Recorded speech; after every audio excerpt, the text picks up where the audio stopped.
നമസ്കാരം. ഭാരതത്തിന്റെ ചരിത്രത്തിൽ ശക്തമായ തീരുമാനങ്ങളിലൂടെ രാജ്യത്തിന്റെ നിലപാടുകൾ ലോകത്തിന് മുന്നിൽ വ്യക്തമാക്കിയ പ്രധാനമന്ത്രിയാണ് നമ്മുടെ നരേന്ദ്രമോദി. കഴിഞ്ഞ ദിവസം ലോക്സഭയിൽ അദ്ദേഹത്തിന്റെ വാക്കുകൾക്ക് മുന്നിൽ പ്രതിപക്ഷം അക്ഷരാർത്ഥത്തിൽ വിറച്ചു നിന്ന നിമിഷങ്ങൾക്കാണ് ലോകം സാക്ഷ്യം വഹിച്ചത്. രാജ്യസുരക്ഷയിൽ ഒരു വിട്ടുവീഴ്ചയുമില്ലെന്ന് അദ്ദേഹം അസന്നിഗ്ധമായി പ്രഖ്യാപിച്ചു. പ്രതിപക്ഷത്തെ പ്രതിക്കൂട്ടിലാക്കി മോദിയുടെ ചോദ്യശരങ്ങളായിരുന്നു പിന്നീടുണ്ടായത്.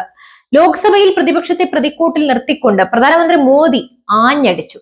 അതായത്, ഇന്ത്യൻ സൈനികരുടെ ചോര വീഴ്ത്തിയപ്പോൾ വർഷങ്ങളോളം നിങ്ങൾ ഈ രാജ്യം ഭരിച്ചില്ലേ, അന്ന് എവിടെയായിരുന്നു നിങ്ങളുടെ ഈ ആർജവം, ഈ നട്ടല്?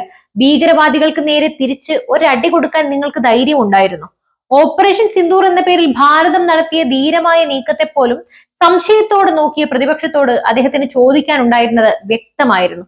നിങ്ങൾ ഭരിച്ചപ്പോൾ നിങ്ങൾ എന്ത് ചെയ്തു?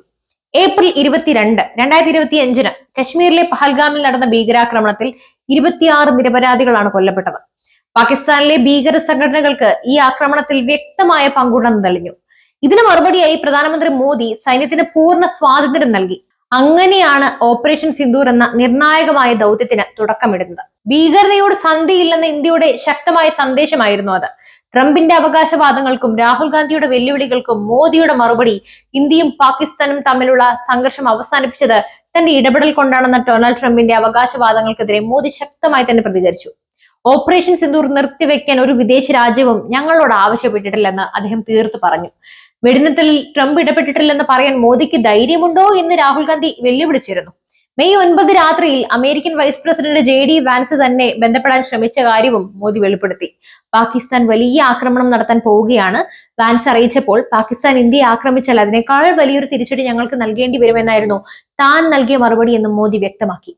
ഇന്ത്യ പാക് വെടിനിർത്തലിൽ ഒരു രാജ്യത്തിന്റെയും മധ്യസ്ഥത ഉണ്ടായിട്ടില്ലെന്നും പാകിസ്ഥാനാണ് വെടിനിർത്തലിന് അപേക്ഷിച്ചതെന്നും മോദി ഉറപ്പിച്ചു പറഞ്ഞു.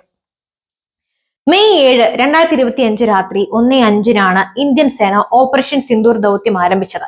വെറും 22 മിനിറ്റിനുള്ളിൽ പാകിസ്ഥാനിലെ 9 തീവ്രവാദ കേന്ദ്രങ്ങൾ തകർക്കുകയും 100-ലധികം ഭീകരരെ വധിക്കുകയും ചെയ്തു. ലഷ്കർ-ഇ-തയ്ബ, ഹിസ്ബുൾ മുജാഹിദീൻ തുടങ്ങിയ സംഘടനകളുടെ ആസ്ഥാനങ്ങൾ ഈ ദൗത്യത്തിൽ തകർക്കപ്പെട്ടു. പ്രധാനമന്ത്രി മോദി എടുത്തു പറഞ്ഞൊരു കാര്യം, മെയ് 9 പാകിസ്ഥാൻ ഇന്ത്യയിലേക്ക് അയച്ച 1000 മിസൈലുകളും ഡ്രോണുകളും ഇന്ത്യൻ വ്യോമ പ്രതിരോധ സംവിധാനങ്ങൾ അന്തരീക്ഷത്തിൽ വെച്ച് തന്നെ തകർത്ത് തരിപ്പണമാക്കി എന്നാണ്. ഇന്ത്യയുടെ അത്യാധുനിക വ്യോമ പ്രതിരോധ സംവിധാനങ്ങളായ S-400 പോലെയുള്ളവയുടെ വിജയമായിരുന്നു അത്. ഇന്ത്യയുടെ ആക്രമണത്തിൽ പാകിസ്ഥാന്റെ വ്യോമ താവളങ്ങൾ തകർന്നു എന്നും അവ ഇപ്പോഴും ICUവിലാണെന്നും മോദി ലോക്സഭയിൽ പരിഹസിച്ചു.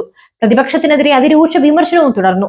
കോൺഗ്രസിനെതിരെ അതിരൂക്ഷമായ വിമർശനമാണ് മോദി ഉന്നയിച്ചത്. പ്രതിപക്ഷം ഇന്ത്യൻ സൈന്യത്തിന്റെ മനോവീര്യം തകർക്കാനാണ് ശ്രമിക്കുന്നതെന്ന് അദ്ദേഹം കുറ്റപ്പെടുത്തി. പാകിസ്ഥാൻ ഉയർത്തുന്ന വിഷയങ്ങൾ ഇറക്കുമതി ചെയ്ത് ഏറ്റെടുക്കേണ്ട ഗതികേടിലാണ് കോൺഗ്രസ് എന്നും മോദി പറഞ്ഞു. കോൺഗ്രസ് പരത്തുന്നത് അതിർത്തിക്കപ്പുറമുള്ളവരുടെ വാക്കുകൾ തന്നെയാണ്.